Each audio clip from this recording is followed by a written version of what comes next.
Hello and welcome to the Lady Gardeners podcast. In today's episode, you're going to get to hear a very inspirational story about a wonderful woman called Lara, how she discovered gardening, how it really helped her through some exceptionally challenging times in her life, and about the incredible business that she is running in Somerset, near Yeovil, which is called Skool Beanz CIC, inspiring children of all ages to get growing.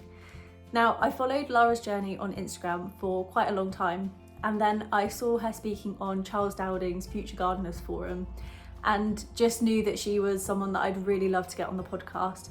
One, because my project is quite similar. We run the Gardeners Co CIC, and it's just amazing when you find someone doing something similar to you that you can kind of share the challenging times and the excitement and the passion for what you're doing. And so this was a really fantastic opportunity to get to meet someone else and hear about how she was doing things a little bit differently, and just be really inspired by her energy and passion for the project. And I cannot wait to see where this goes. So I really hope you enjoy listening. As always, this episode is sponsored by the wonderful Feverfew Gardening Co, where you can find the most incredible gloves for women. They currently are available in 3 colours, including one limited edition, which I believe is very nearly sold out, which is why I got my hands on a pair just last week. And so if you would like to get a pair of your own, then use code LADYGARDENER15 for 15% off. And don't forget to check out her other little gifts, t-shirts, hats, gifts for gardeners. She is a wonderful woman and her business is beautiful and very, very high quality. So I couldn't recommend them more. I've been using the gloves for 2 years and they are still in perfect condition. So enjoy the episode. Hi Lara, welcome to the podcast. How are you? Hi Shannon, I'm really good. Thank you so much for having me on. Just to say, this is my first ever podcast. Well, I'm honoured to have you as the first podcast. I'm really excited to chat with you today. We've already had a bit of pre-chat and I think this is just going to be a fantastic episode because we both have quite similar values and we're running similar projects, facing similar challenges, and I find it's always very nice to meet other people who kind of understand what you're going through, but also why you're going through it, because the rewards are just so fantastic. And I think sharing ideas and talking about our experiences, it's so good to feel supported. And we were both agreeing that, I mean, my dream, the reason I do Skool Beanz, I would love there to be children's gardens all over the country and proper children's gardening clubs, just like forest schools, but gardening. And yes, that's exactly what you agree with. And I think the more we share our experiences, the more we can make that dream happen. Absolutely. And I think this episode really, it's not just for these people, but I think for anyone who's sort of thought about starting a kids gardening club, whether it's you just want to run a little after school club at a school, or whether you want to start bringing people together on a Saturday morning for a cuppa and a chat in the garden, this is one of those, I hope, going to be like a really inspirational episode that gives you kind of the push to get it started, because I think we've all had ideas in our lives where we've been like, this would be fantastic, but I just don't know where to start. And children's gardening is a bit of a tricky one to start with. And I think CICs in general, they're a bit of an unknown entity and there's lots of benefits to it, but we definitely found that we needed someone to push us in the right direction of like how to get into being a CIC, what that involves, and then obviously opening all the doors to grant funding, which we can talk about a bit later. But to start off with, I'd love to hear kind of your backstory, where it all began for you, whether you had a bit of a career change or whether you've always been a bit of an invested gardener. Okay, I'm going to try and not talk forever about my backstory because it is quite long. So it was 10 years ago. So I'd been living in London for 8 years, trying to make it as an actor, and I would do lots of random jobs. One minute I'd be filming a commercial in Milan. The next I would be selling vacuum cleaners on QVC Shopping Channel. I temped at Vogue, which was very Devil Wears Prada. Amazing. I was just on the phone switchboard. So I would temp at very boring sort of hedge fund companies. So my life was very up and down. It was a bit of a roller coaster. And I, out of the blue, age 31, was diagnosed with breast cancer. And I was so lucky because I lived literally next to King's Hospital, like just a short walk. So I had the best treatment. But 3 days after I was diagnosed, because when you hear the word cancer, you think you're going to die, and especially being so young, I was the first person out of my whole group of friends to go through something serious like that. So I think everyone was a bit worried. And 3 days after I was diagnosed, I bought a puppy it was my friend's birthday. And I thought, I'm going to die of cancer, so I'm going to buy my friend a puppy, because he'd always wanted a dog. And I turned up at his house with this puppy in a basket and a helium balloon, and he understandably freaked out. I was like, I can't accept, that's the kindest thing anyone's ever done for me, but I can't accept a puppy. It's 15 years commitment and I don't know what I'm going to be doing. And so I was like, okay, I'll keep the puppy. And much to my parents also freaked out, thinking, she's got cancer and she's just got a puppy. But it was the best thing that could have happened, because this little puppy needed to be looked after, he needed to go for walks, and even if I was feeling ill from the chemo, so it was quite aggressive cancer, so it's triple negative, there's less treatment options, and I needed chemo, radiotherapy and surgery. So even if I was feeling rough from the treatment, I would have to take him for a walk each day. And it was then that I suddenly noticed and appreciated nature. So I had taken nature for granted my whole life. I'd grown up, I was very privileged, grew up on the edge of Ashdown Forest, just thought everybody had that on their doorsteps. I thought, trees are a bit boring.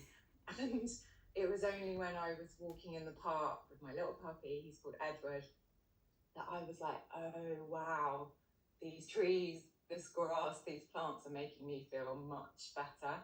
And I would get home after my walk and then I'd be like, I feel so much better. I went out feeling rough and I feel so much better. And then I'd wake up in the morning and just need to be by the sea. So I'd just drive to the nearest coast, and it was almost like nature, it came back to me and it was helping me.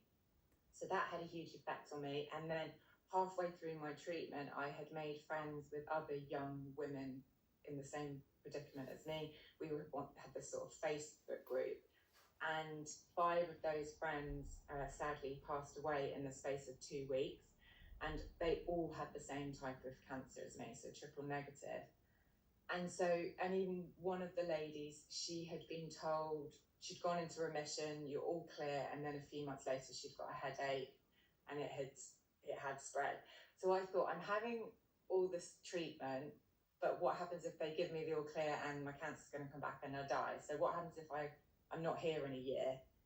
And so that, it sounds cheesy, but it's like your life goals and the way you look at life is very, very different from then on. And I wrote a blog about my experience just to keep everyone updated. And because people were always texting, like, how are you? So I thought, I'm going to write it in a funny blog, because there's a lot of funny stuff that happens when you have chemo.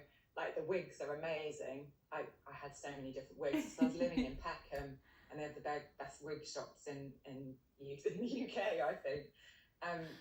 But a guy got in touch after reading my blog, and he was in and out of hospital with cystic fibrosis, and his name was Mikey.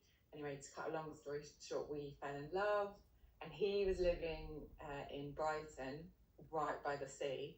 So as soon as my treatment finished, I was like, I'm done with the city, with London, and I moved in with Mikey. And I then ended up working on because I'd been given the all clear, and because I had been so well looked after by the NHS and my friends and family, it was almost like I hit the ground running as soon as I finished treatment. I was ready to give back, because so many people had rallied around me. I was like, right, what can I do to give back?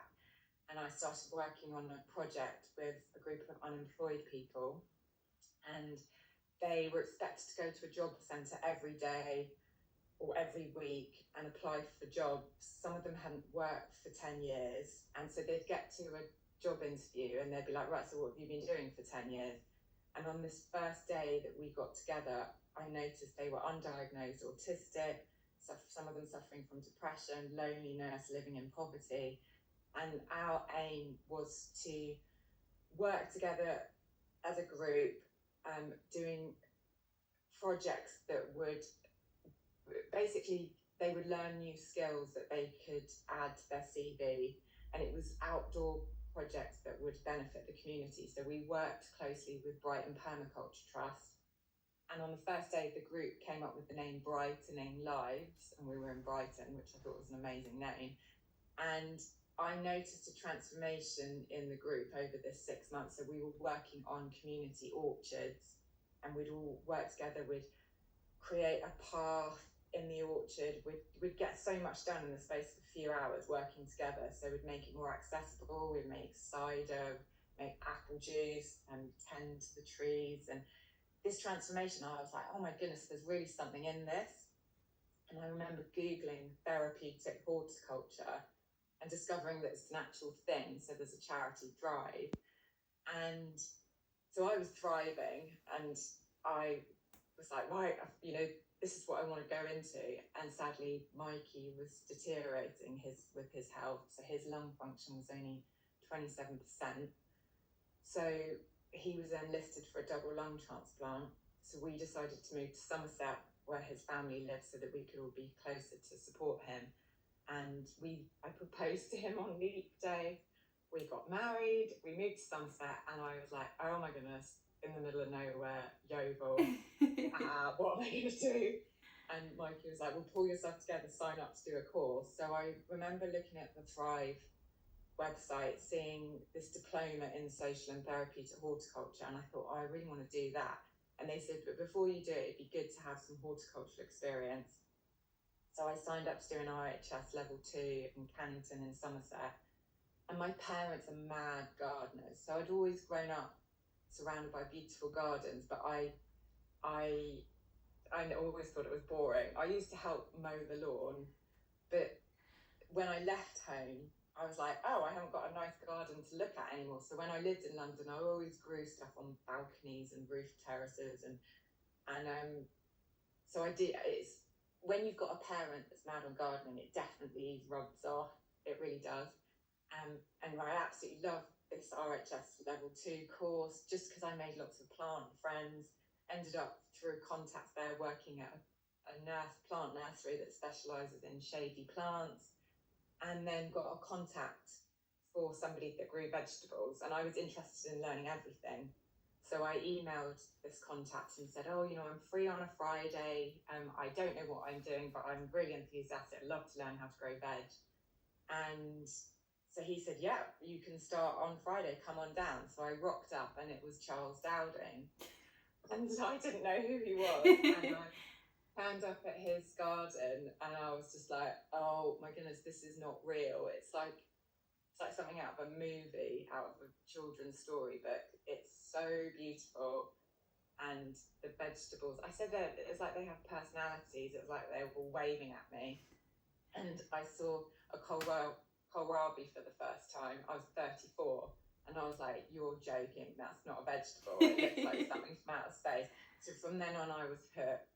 And that was my Friday job for 2 years. And so lucky that Charles, he only lives half an hour away. And I say that he's like a cross between Gandalf and the Willy Wonka of vegetables. And he's the most amazing teacher and so generous with his knowledge. And so I learned so much. And Mikey had a successful double lung transplant, and that was in August 2018. And a month later, I started the diploma in social and therapeutic horticulture.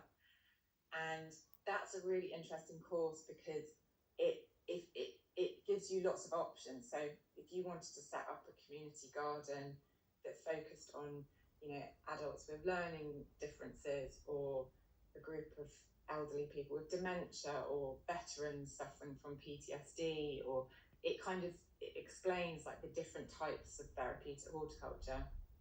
And social and therapeutic horticulture is basically using plants and gardening to improve your physical and mental well-being. That's kind of like the term they use. And I was interested in maybe going into prisons. I love the idea of reform and rehabilitation and people turning their lives around. And then Greta Thunberg was all over the news, and I found her so inspiring, and her Fridays for Futures movement. And I thought, gosh, children are so important and they're speaking so much sense. And then it kind of came to me, children are really suffering their physical and mental well-being with, phones and spending less time in nature. And it's no coincidence that the more we destroy nature, the worse our mental health becomes. And children just don't spend as much time outside anymore like the old days.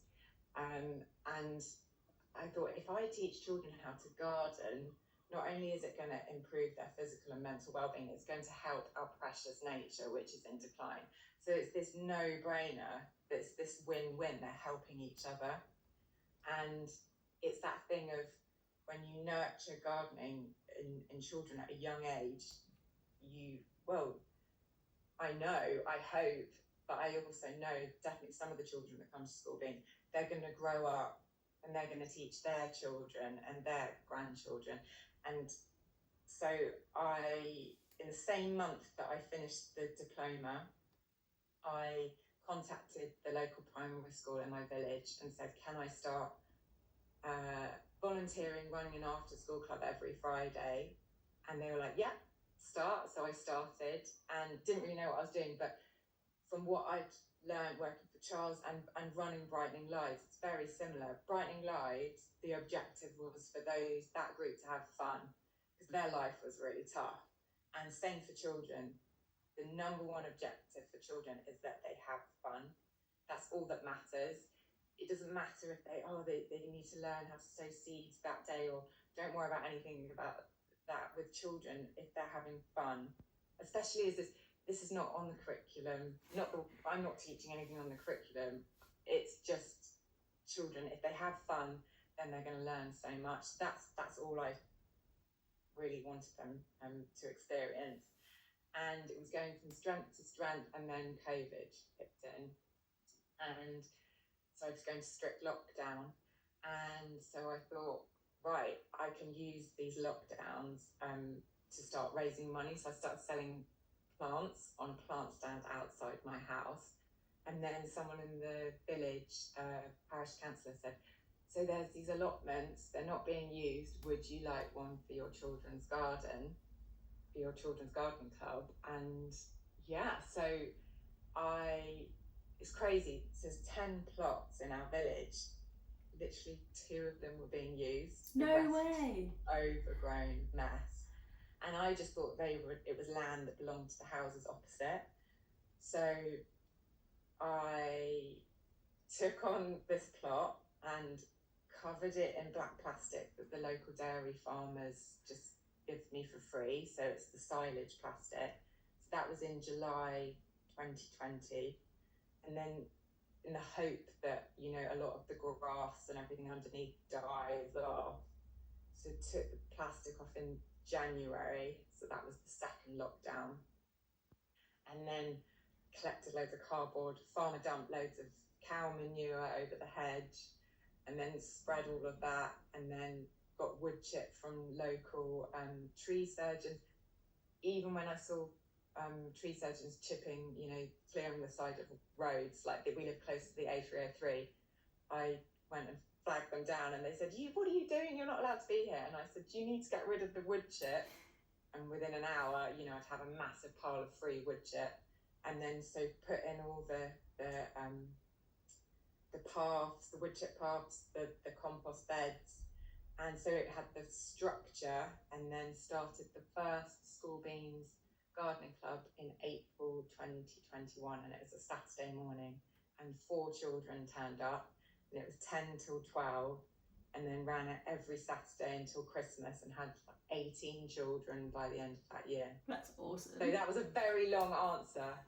No, I love the detail, and I think it's really important as well to kind of know the various kind of turning points in people's lives, because you never know what it's going to be that's going to kind of spark your inspiration, or kind of almost force you to challenge yourself and do something a bit different, no matter what's going on in your life. Like, it might be something really minor, or it might be something really major, but they're crucial points they kind of shape you as a person. Yes, definitely. It's funny because some of the parents are kind of in the past, they've been like, why do you do this? Because it is almost like an obsession. My husband says, gardening to you, it's like crack cocaine.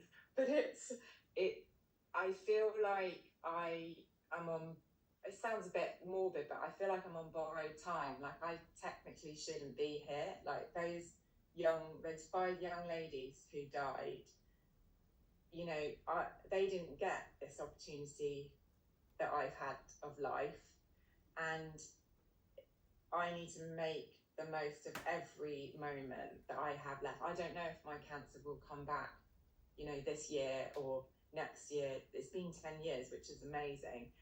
And I need to do as much as I can in the time that I've got. And that's why it is this crazy obsession that it is there, you know, I haven't got time to waste. There's worse things you could be obsessed with though, right? I mean, yeah, gardening is a pretty good one. Exactly. Back in April 2021, so it was March, it was probably from the stress because I'd started another job, a gardening job. That was my paid work, and I woke up one morning with the most excruciating headache, and it didn't go away for 2 weeks, and I never get headaches, and I thought, oh gosh, has it come back? It's come back. Anyway, I ended up going to A&E, and it was like late at night, and I was like, I need you to scan my brain, I need to know if it's cancer. And anyway, they did tests, and it turned out I'd like crunched my jaw in the night, and I'd like pulled some sort of muscle in my, anyway, it was fine. But all I kept thinking in those 2 weeks was, I just want one more summer. Like, I was just about to start Skool Beanz.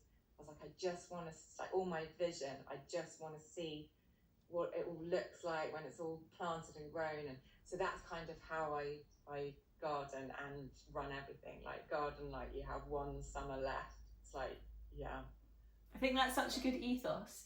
Should we talk about this summer of gardening and Yes. what a bloody nightmare it's been? Because I haven't actually spoken to as many people in the gardening space as I would typically in a year, because I've abandoned my allotment because I've been too busy with other things. Our garden has been very time consuming with our own little gardening CIC. But I saw the head gardener of the National Trust property that we're on yesterday, and when she told me that they'd had a terrible year and that they'd lost their entire squash crop, and I've seen the size of their squash crops, they plant hundreds. She'd lost all of them. She said that the slugs were like nothing she'd ever seen before. And I had a little sigh of relief to know that it wasn't just me being a bad gardener, and that it was a problem that everybody was facing. So I'd love to hear about your experience this summer. Yes, we were talking about this earlier. I absolutely agree with you. I was saying how, you know, I actually sometimes think I'm getting worse as a gardener. Me too. It's almost like the more you learn, the more you know. I don't know if it's like you put more pressure on yourself, or you get a bit complacent, because when you start out, you don't have anything to compare it to.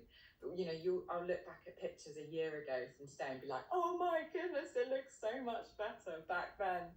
Look at it today. But I think it's that thing of, you just go with the flow. So, for example, dahlias are the main event in the summer at Skool Beanz.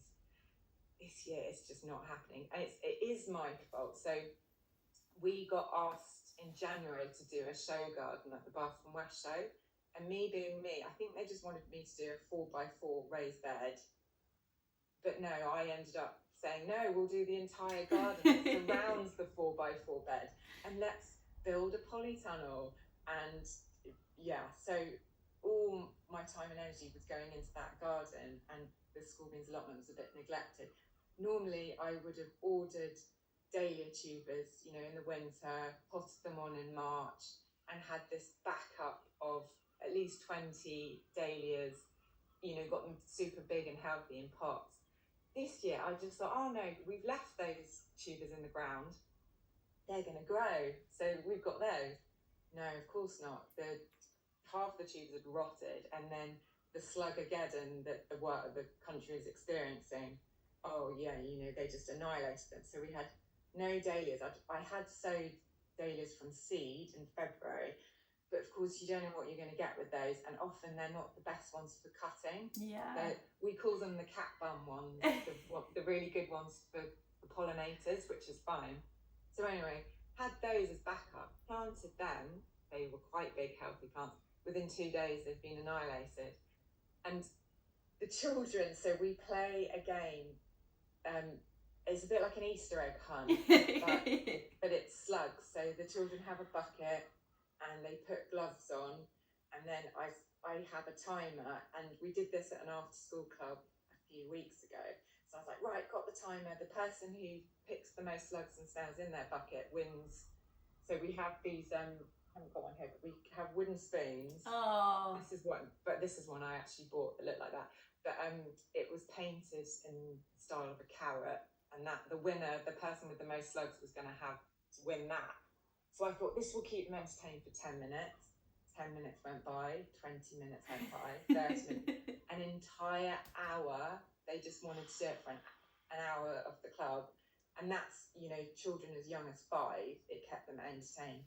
And then put all the slugs, and I couldn't believe how many there were. And yes, the slugs went on holiday after that. So I don't like to kill anything in front of the children. I don't want them growing up, you know, thinking it's okay to just kill everything. So I don't like killing things in front of children. And I know you can get these organic slug pellets, and I know, you know, I'm sure flower farmers who's, you know, they depend on their dahlias, and yeah. But I think what I've learned is that, you know, you just go with the flow, and it's all a learning experience. We were 2 months late planting our squash and pumpkin plants. So we direct sow sunflowers and plant squash in between them. We have an entire plot. And normally by now it's pretty established. We only sowed them a few weeks ago and planted the plant. So it just might be a disaster, it might not happen. So if that's the case, for our pumpkin party, I'm just going to have to buy a load of pumpkins. Yeah, fair enough. But do you know what though? The weather this year has been so late that actually it doesn't, there's a lot of things that we're sowing now that we wouldn't typically sow this year. I don't actually believe in following seed packets. I don't know about you. Yeah. The dates are the dates, and like if you want to abide by them, by all means. But I'll chuck them in at whatever time, and if they succeed, then fantastic. And if they don't, there could be 1,000,001 factors of why they didn't. Not necessarily the fact that they went, oh, it's actually, I actually prefer to be sown before the end of June, and it's now the 10th of July. So I don't know what you think you're doing. But I hope we have that Indian summer that we always hope for. I know that they say it every year, but I was talking to the head gardener yesterday, and she said it was about July last year that it started raining here, and it pretty much hasn't stopped since. So like we've had 12 months where I don't think we've had 3 days in a row where it's not rained. Like we have had maybe 7 sunny days. Yeah. But that's insane. It's the end of July. Yeah. I just remember last summer, because we were very lucky, Gardeners World came and filmed. Oh my goodness, I think they came to film in July. Oh, when they turned up, it was gale, force winds and torrential rain, and they ended up having to just grab the cameras and run by midday, and they were supposed to be there all day, and the gazebo fell down. Oh no. So it certainly teaches you resilience, and just go with the flow. Yeah, I have commended this year as the worst year of gardening ever. We've started our brand new garden on the worst year ever, and we found it's really affected the amounts of people that are coming out, because for us the loyalty is really high once we get people out to the space, but getting people out to the space when it is torrential downpour every single day of the week is really, really challenging. I think that's another thing. It's always good to have a wet weather option. So at Skool Beanz, we've got our polytunnel, which is 10, gosh, I'm trying to remember the size of it now, 10 foot by, it's big enough to fit a big pub picnic bench in which you can fit 10 children around. Amazing. So when we first started Skool Beanz in 2021, we didn't have a polytunnel. It was just one plot. So if it rained, we'd have to reschedule or cancel. Whereas now that it doesn't matter, we've got the polytunnel. And even classic weather at the moment, it will be raining and cloudy, and then suddenly it'll be raining and boiling hot, the sun comes out and really windy. And so we've actually put an umbrella up inside the polytunnel over the picnic bench. So it's giving us shade in the polytunnel. That works so well. Sometimes the children are like, I need sunglasses, it's so bright. Yeah. But yeah, it means we can run, it doesn't matter what the weather is, because that polytunnel is great. Mm-hmm. Equally, we have not quite as fun as a polytunnel. We've got like an old calf barn type building, but we have focused so much on the outside that the inside isn't really, like, it's got a massive potting bench in it that's far too high for the children because it was designed for us, really. We haven't put the shelves in or anything, so there's just boxes everywhere and it's a bit chaotic. And then we're like, right, it's raining, so we'll go upstairs to the second floor because there's nothing on there at the minute, and we have big play mats that we put out, and we do like painting and crafts and get like those tough trays and do potting and stuff upstairs. But I find for the most part, the kids might be conscious of the rain for the first 5 minutes, but everyone's been turning up in their like all-in-one waterproofs, and the kids don't mind at all. It's the parents that come with them who are a bit like, oh, do you mind if I go and stand inside for a minute because I'm just soaked through? And the kids are like, ah! So that's actually, that can get onto that subject. So our sessions, I don't know how big yours are, so the children at Skool Beanz range the age from 4 till 13, and our group sizes up to 12 children, always with 2 adults supervising. So our sessions are 2 hours, 10 till 12 usually, and we have a break time at 11. And usually parents drop the children off. I always say to parents, look, when your child's starting for the first time, if they want you there, you're always welcome to attend. There's some children who their parents will come because I think the parents are a bit like, he's a little bit his behaviour, or he likes to do his own thing, so I'll just be there in the background. But often that's great because the parents, the mums will help. But it's really interesting because I think it's good often for parents and their children to have a break from each other.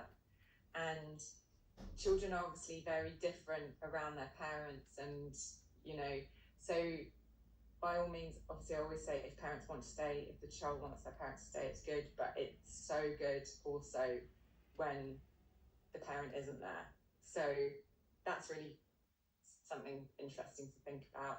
Yeah, definitely. And on the flip side, so the only reason we don't do all of our sessions are parents stay and play, because I just don't feel equipped to be looking after people's children in groups. My sister that's been her career for her entire life, and with her there I'd be comfortable doing it, but with me and like we've got a few facilitators, we're just not at that stage where we're established enough yet. But what we find is that a lot of the parents actually get more out of it than the children. And they quite often they'll just corner me and ask me all their gardening questions while the kids are playing in the playhouse and kind of cracking on with their activities. So I think there's like pros and cons either way, but it's really interesting to see how other people are running it. Definitely, it's really interesting to see what works for each individual project.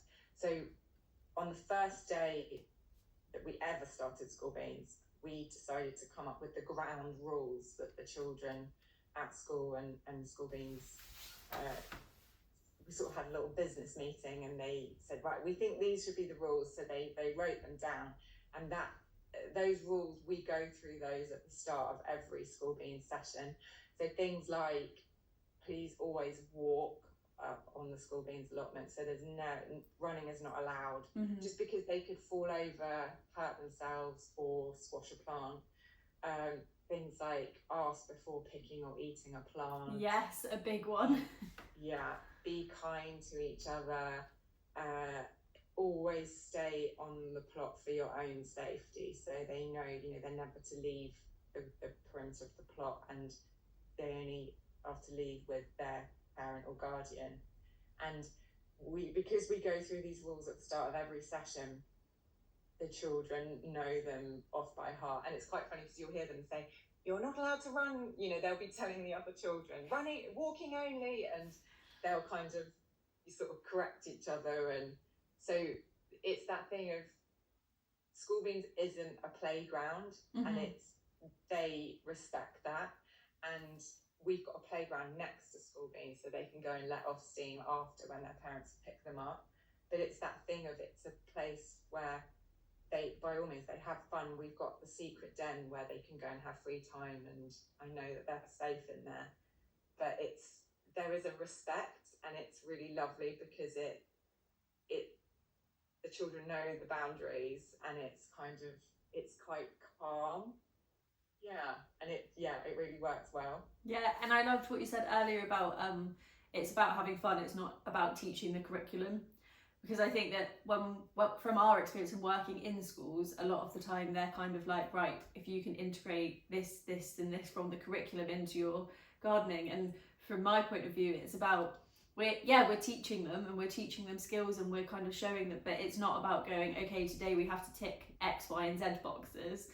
It's kind of about that, like our sessions are really free flowing, and it's what captures people's interest, and then we can talk more in depth on a topic. But if the group of children aren't interested in doing that particular activity that we've set out, and they go, we really want to go and do the watering, then we'll move over and we'll do the watering. And there is so much education in there, but in an unstructured way, so it's not forcing information down people's throats. It's kind of letting them to explore and learn in a creative way. Absolutely. So we always have our jobs board, and the garden, it's amazing, the garden dictates what we do. So I'll walk around our allotment. So our allotment at the moment is 12 metres by 30 metres, and so it's 2 plots together. So I'll walk around and see what needs doing. For example, at the moment, I've got so many sweet peas that need picking, black currants needed picking, we planted Brussels sprouts the other day. We'd made this succulent planter that needed decorating. And so I write all the jobs down on a blackboard. We sit around, have a little meeting. So I go through them all. Always feeding the birds is at the top of the list. And I say to them, right, who wants to do this? They put their hands up, right, you could do that. Who wants to do this? Who wants to do this? And so they go off and do those jobs. And what's lovely is, because they've been coming for quite a long time, you'll get the experienced children. They'll show the younger ones how to do it. Like, they know how to pick courgettes now, and then they can do a bit of everything. And we always have an activity where they can just sit and do their art. And I have it so that there's 2 big picnic benches are in the middle of the garden. So we always put pretty tablecloths on with an umbrella, and there's always flowers on the table, just making it look pretty and inviting. And they will sit there, and they're surrounded by the garden, so they'll be doing their art, but watching what's going on, watching the other children doing their gardening. And it's really interesting, actually, I've noticed having an umbrella, it brings the children in. It affects their behaviour. It's almost like a sort of hug. Little things like that. That's so interesting. Yeah, making it like this little space where they feel cozy and safe, and yeah. So I'd love to hear a little bit more about kind of where you envision Skool Beanz going in the future. I know we talked about kind of that inspiring school gardens and children's gardens across the UK, but in terms of like your next steps, I know we've had a bit of a rough summer, and obviously your focus for the early part of the year was on the show, but what have you got planned for the next steps? So excitingly, we have just taken on the 2 plots next to Skool Beanz. So we're basically doubling in size. So it's going to be, I don't know what square footage that is, but it will be 24 metres by 30 metres. So that's quite big. That's awesome.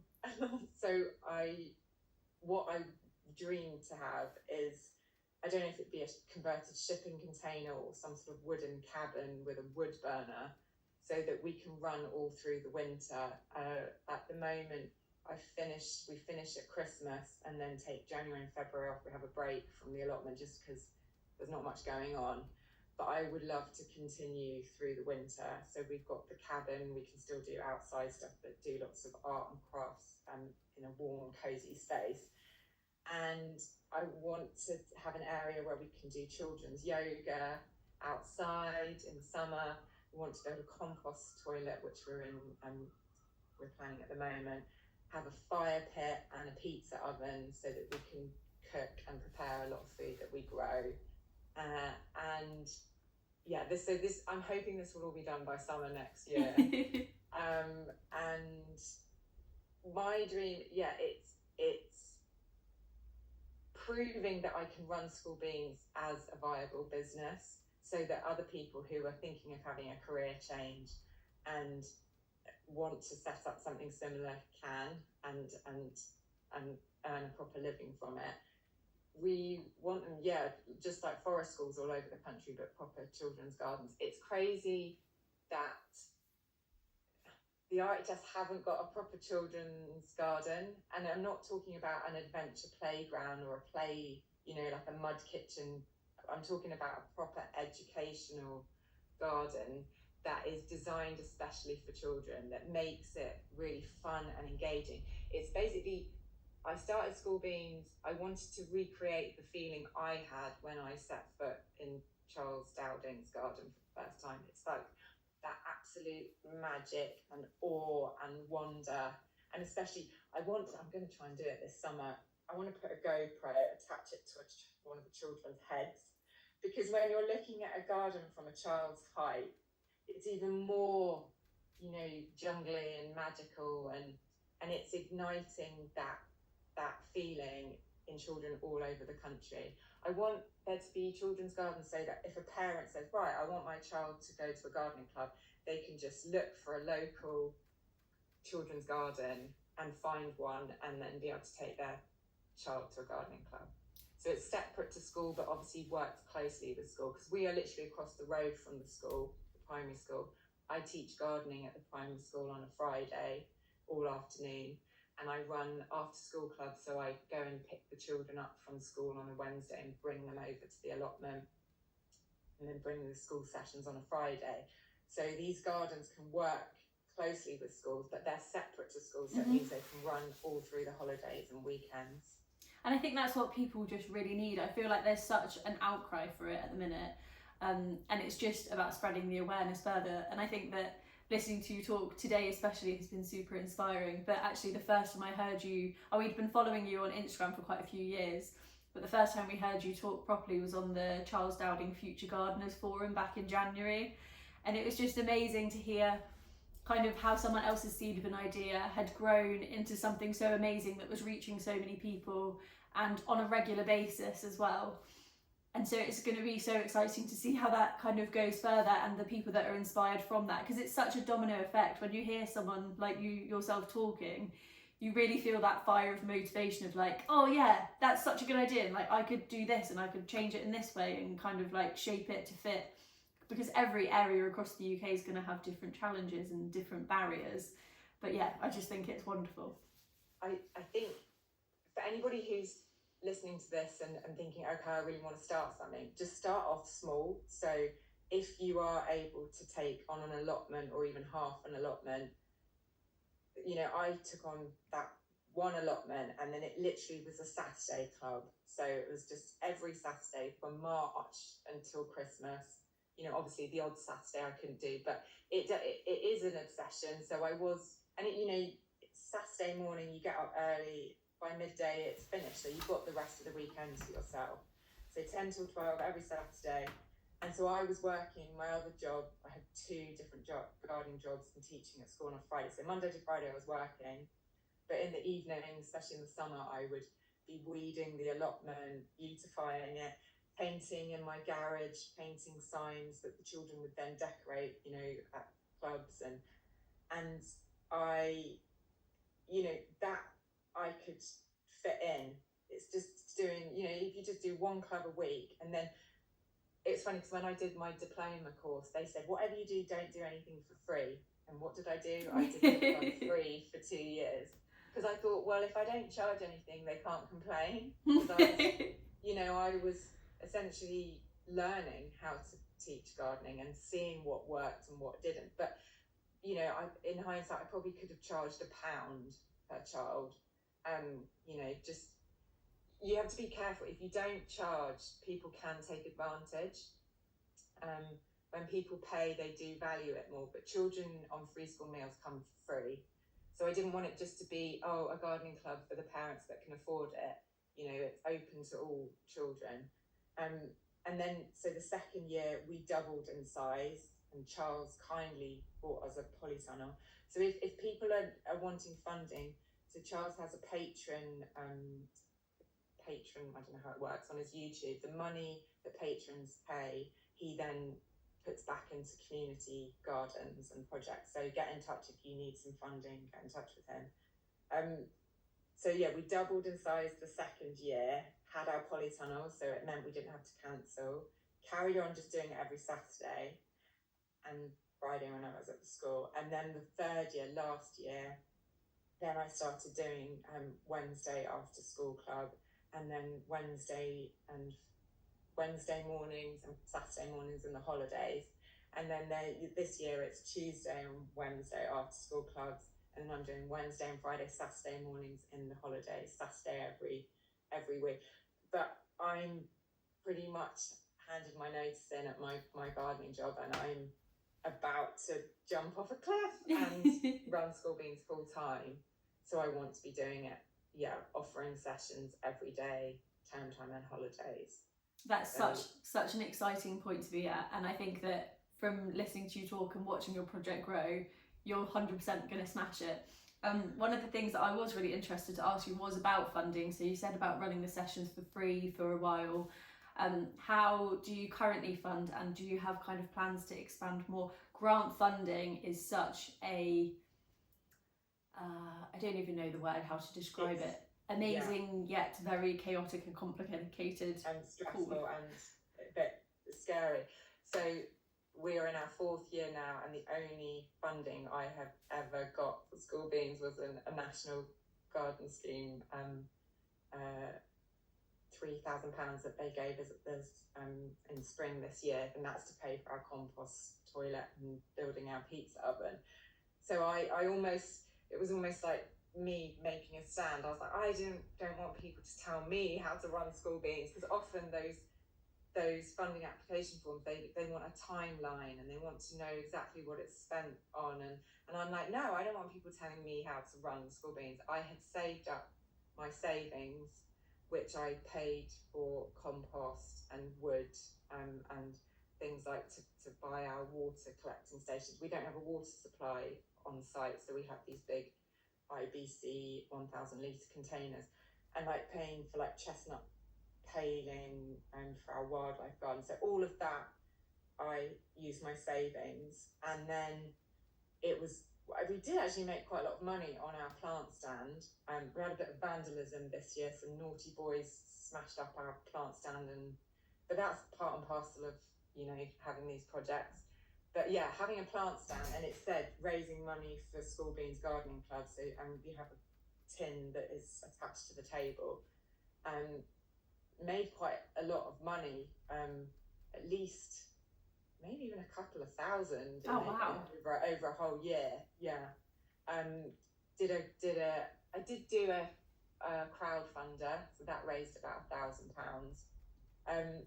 But now I'm at a stage where now I need to start applying for proper funding, you know, national lottery, and because it's almost like you have to have faith in yourself, and because I sometimes think, oh, nobody's going to give us money, but it's like, no, actually, it's you are changing lives. It's not just benefiting the children, it's benefiting the community that live around Skool Beanz, because it's in the heart of our village.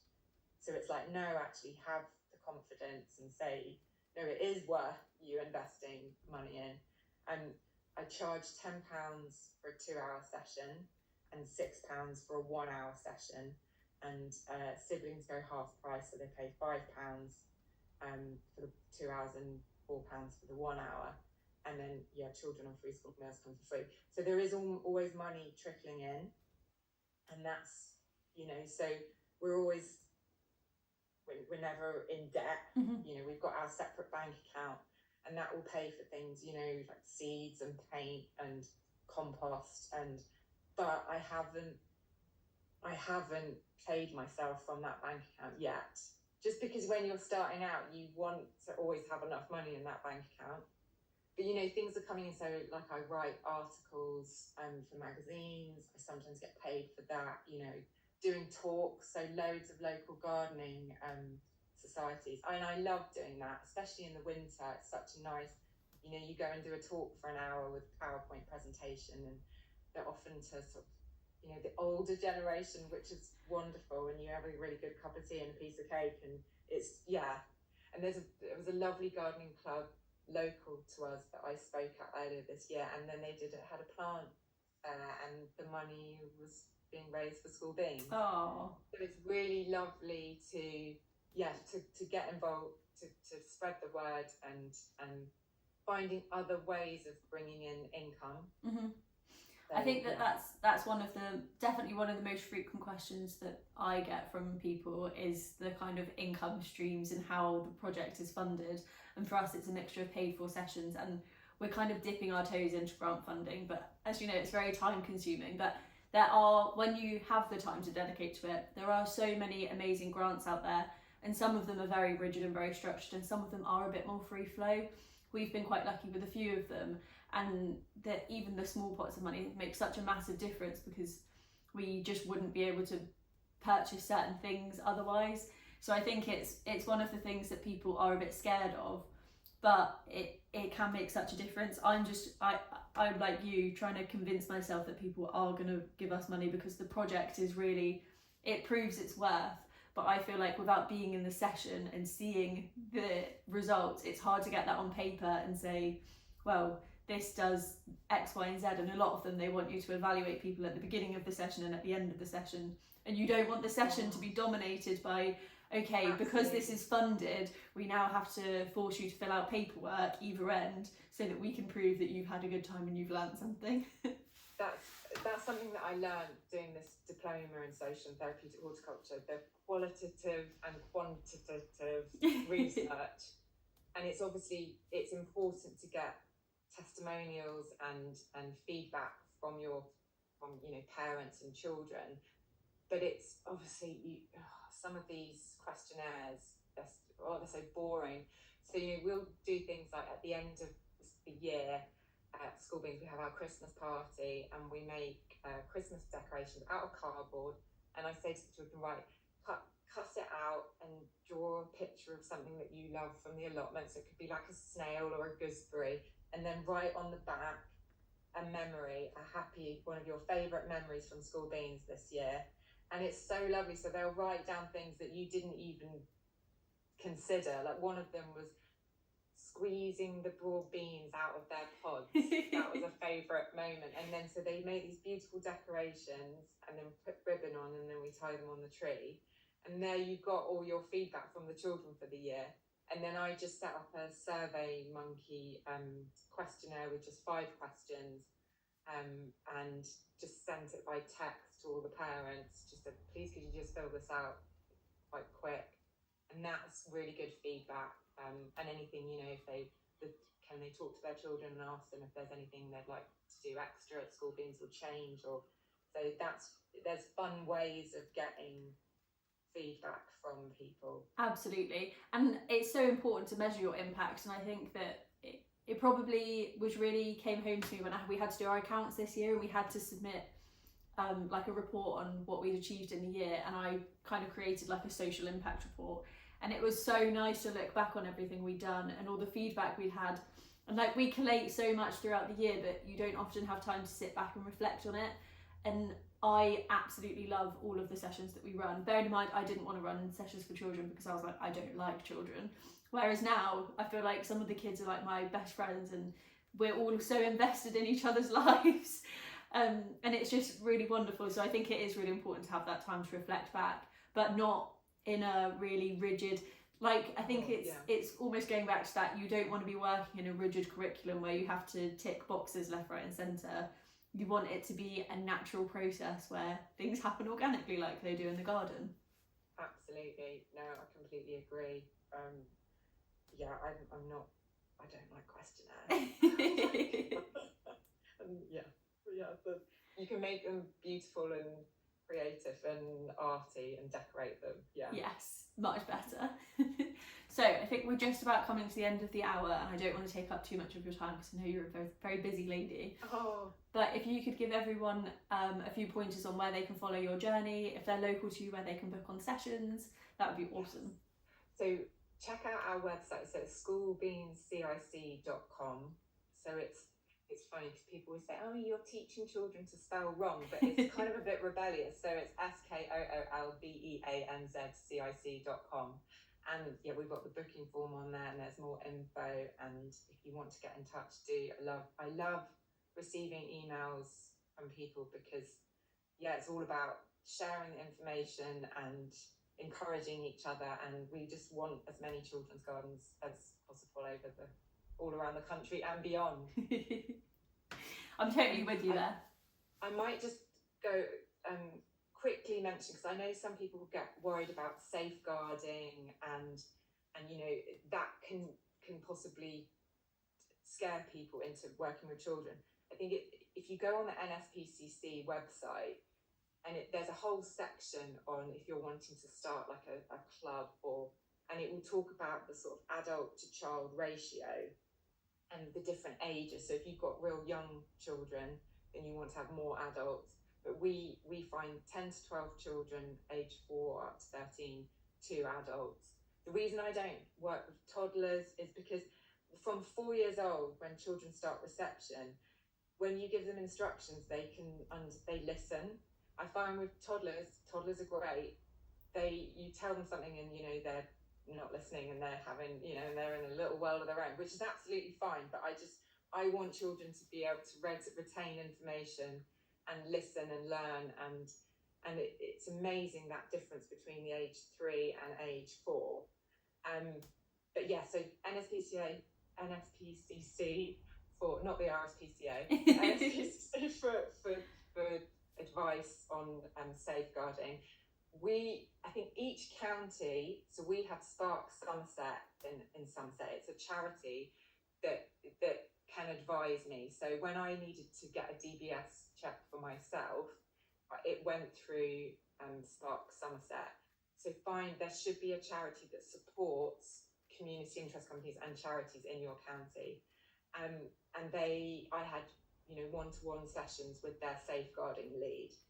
And so, you know, every county has one of those. We've got North Devon Voluntary Services that helped us with our DBS checks, and they were amazing in giving us information and helping us with all the CIC setup forms and kind of just being that real point of knowledge, expert knowledge, while we could focus on the gardening side of things, and they could help us with the admin. And I think safety obviously is absolutely number one. So we never ever let children use secateurs. Literally the only tools they use are children's scissors and little tiny trowels. That's literally it. Sometimes they will use like a fork. The older children, I'll let them use a pruning saw to cut, say a broccoli's finished, they would saw that at the base. So it's making sure there's never anything that would pose a risk. You know, in terms of, we don't really have any like fresh manure or poo. It's always well rotted. So it's, you know, because they never run, it's always creating that, making sure there aren't opportunities to have really awful accidents. Because I think that can put people off, like, oh my goodness, children, things could go so wrong. But it's like when you're creating that environment where they respect the rules and it's like, no, we're going to do it this way because it's got to keep you safe. It means they can still have loads of fun, but it's done in a safe environment. So don't be put off by, working with children. I've done a paediatric first aid course. I would like all my volunteers to do that at some point, but you know, you've always got a trained first aider on site. Volunteers, once again, Spark Somerset, if I need volunteers, I can put it out to them and they can help me.